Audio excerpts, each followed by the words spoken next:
A bill clarifying the treatment of 501 deportees once they return to New Zealand is expected to pass under urgency today. The Returning Offenders Amendment Bill was sparked by a court decision on the rights of a man convicted of drug dealing in Australia and then deported back here.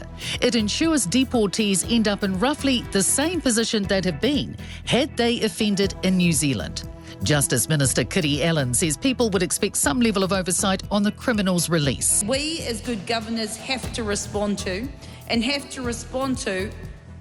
with public safety and actually their safety at the forefront of our minds. People need some kind of support when they come into New Zealand, and this is the regime that was established to provide that. The issue of forestry debris is finally coming off the back burner. The government is set to announce an immediate inquiry into slash today as Chris Hipkins visits Hawke's Bay. The review is expected to wrap up within 2 months, with recommendations on how to tackle slash in the short term while also addressing land use.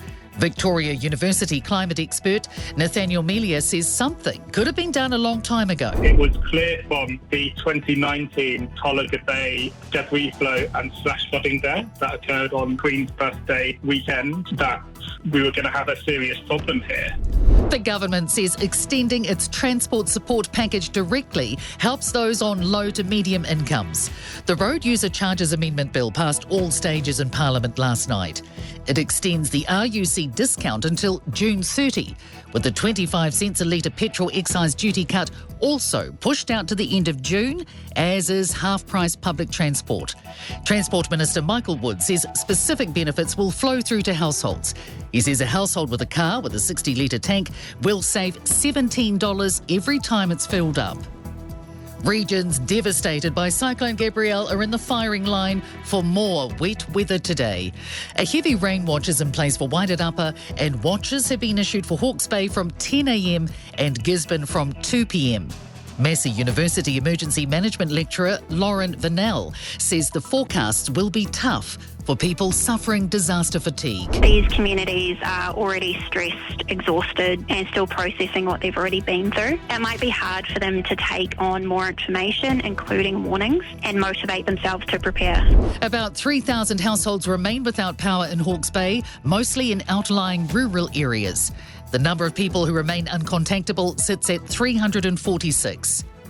Auckland Council's Jim Stabbock has abruptly quit halfway through his term as chief executive. Council media staff say he's leaving for personal reasons and isn't giving interviews. Out-of-this-world discoveries from the James Webb Telescope.